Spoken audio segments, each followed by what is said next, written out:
नमस्ते गाइस, मेरा नाम है अभिमन्यु। स्वागत है आप सभी का स्पीक अर्बन इंग्लिश में।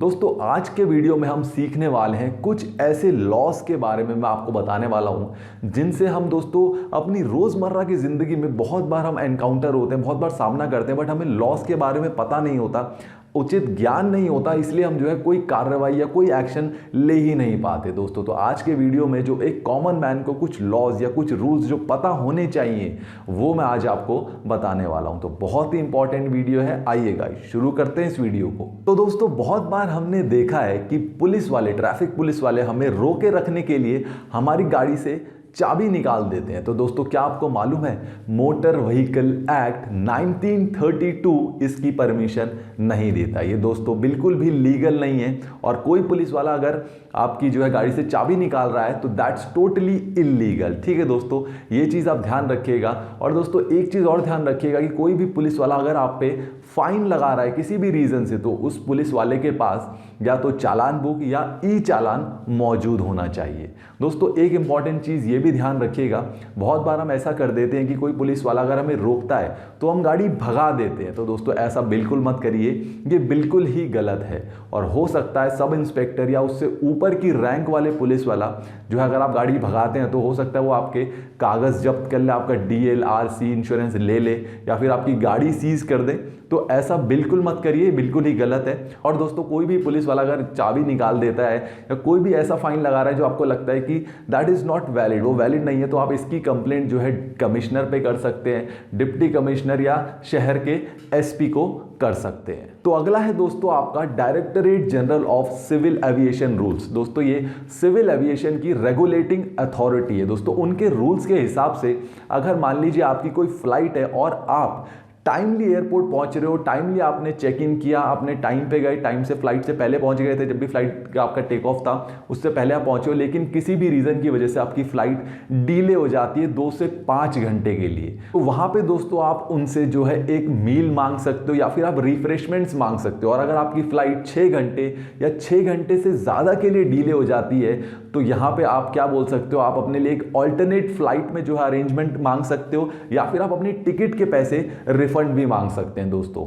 और अगर एयरलाइन वाले दोस्तों ऐसा नहीं करते तो आप उनकी कंप्लेंट जो है एयरलाइंस में कर सकते हैं, या फिर आप जो वहां पे एयरपोर्ट ऑपरेटर है उनसे भी आप उनकी कंप्लेंट कर सकते हैं। तो अगला है दोस्तों आपका, ये बहुत ही इंपॉर्टेंट है और हम में से बहुत सारे लोग इन केसेस से, इस जैसे केसेस से अपनी डे टू डे लाइफ में बहुत बार एनकाउंटर करते हैं। दोस्तों, आप मान लीजिए किसी भी शॉप में कोई सामान लेने जाते हैं और आपने सामान खरीदा, सामान की आप MRP देखते हैं। दोस्तों, MRP से ज़्यादा आपको पे नहीं करना, ये आप में से बहुत सारे लोगों को पता होगा। बट बहुत बार दोस्तों ऐसा भी हो जाता है, बहुत सारे कस्टमर्स या शॉप वाले जो होते हैं वो हमसे एक्स्ट्रा पैसे लेते हैं, MRP से ज़्यादा ले लेते हैं। मान लीजिए आप कोई कोल्ड ड्रिंक लेने गए, कोल्ड ड्रिंक 20 रुपए की थी तो उसने 25 की दे दी, उसने बोला 5 रुपए कूलिंग चार्जेस, मतलब कोल्ड ड्रिंक को जो उसने अपने फ्रिज में रखा हुआ था रेफ्रिजरेटर में, उसके ठंडा करने के चार्जेस भी ले लेते हैं। तो दोस्तों, ये बिल्कुल ही इलीगल है, गलत है। अब दोस्तों, आप में से बहुत लोगों को ये नॉलेज होगी कि MRP से ऊपर पैसे नहीं देते, बट इस केस में आप क्या कर सकते हो। तो दोस्तों, इसी केस के रिलेशन में मैं आपको बताने चाहूंगा कि काफी साल पहले एक आदमी ने एक चिप्स की कंपनी पे केस कर दिया था, क्योंकि उसने जो चिप्स का पैकेट खरीदा था उस पे जो वेट लिखा हुआ था उस पैकेट का, और जब उसने एक्चुअल में वो वेट नापा उसमें 3 से 5 ग्राम का फर्क आया। तो उसने क्या किया, उसने कंज्यूमर फोरम में जाके अपना केस फाइल किया, और दोस्तों रिजल्ट में क्या हुआ था, उस आदमी को कंपनी ने 1 लाख रुपए का कंपनसेशन दिया, और जो है कंपनी पे फाइन भी लगाया गया दोस्तों। तो इसी में मैं आपको बताना चाहूंगा।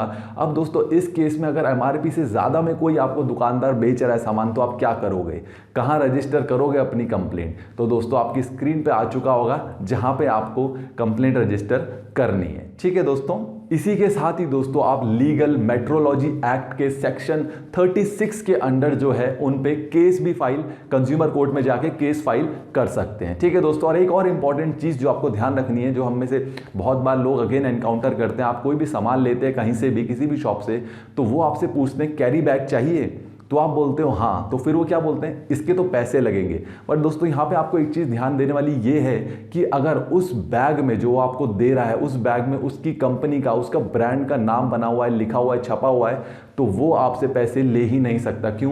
क्योंकि वो अपनी ब्रांड की, अपनी कंपनी की प्रमोशन कर रहा है, तो वो आपसे पैसे कैसे ले लेगा। पर अगर हाँ, वो जो बैग, पॉली बैग आपको दे रहा है, उस बैग में कोई प्रमोशन नहीं है, कोई ब्रांड का नाम नहीं है, वो एक प्रॉपर प्लेन पॉली बैग है, तो वहां पे वो आपसे चार्ज कर सकता है। तो अगला है दोस्तों आपका, मान लीजिए कोई इंसान आपकी गाड़ी की हवा निकाल देता है या जानबूझकर आपके गाड़ी के टायर को पंचर कर देता है, तो दोस्तों इसके खिलाफ भी आप जो है पुलिस में कंप्लेंट फाइल कर सकते हैं। आईपीसी की दोस्तों सेक्शन 425 एंड 426 जो कि एक मिसचीव के सेक्शंस है, उनके अकॉर्डिंग जो है आप उस आदमी के खिलाफ कंप्लेंट फाइल कर सकते हैं, और यहां तक कि उस आदमी को 3 महीने तक की जेल भी हो सकती है। और दोस्तों एक और चीज़, अगर आप किसी रेस्टोरेंट में जाते हैं खाना खाने के लिए, और उस रेस्टोरेंट में अगर आपने जो भी फूड ऑर्डर किया है, उस फूड में कोई भी ऐसी चीज़ आपको मिल जाती है जो कि प्रॉपर नहीं है, या जो आप कंज्यूम नहीं कर सकते, नहीं खा सकते, या आप खा लेते तो आपकी सेहत को नुकसान हो सकता था, ऐसे केसेस में भी दोस्तों आप FSSAI एक्ट के सेक्शन 54 के अंतर्गत दोस्तों आप उस रेस्टोरेंट पे जो है केस फाइल कर सकते हो, और 1 लाख तक का कंपनसेशन आप ले सकते हैं। अब दोस्तों FSSAI का जो पोर्टल है वो आपकी स्क्रीन पे आ जाएगा, आप इसे नोट कर सकते हैं। तो ये था गाइस हमारा आज का वीडियो, जिसमें हमने सीखे कुछ ऐसे लॉस, कुछ ऐसे कानूनों के बारे में जो हम में से हर आम आदमी को पता होने चाहिए। तो आई होप दोस्तों आपको वीडियो पसंद आई होगी और आपने इस वीडियो से भी कुछ ना कुछ जरूर सीखा ही होगा। तो मिलते हैं गाइस अगले वीडियो में एक नए टॉपिक के साथ, तब तक के लिए नमस्कार, धन्यवाद।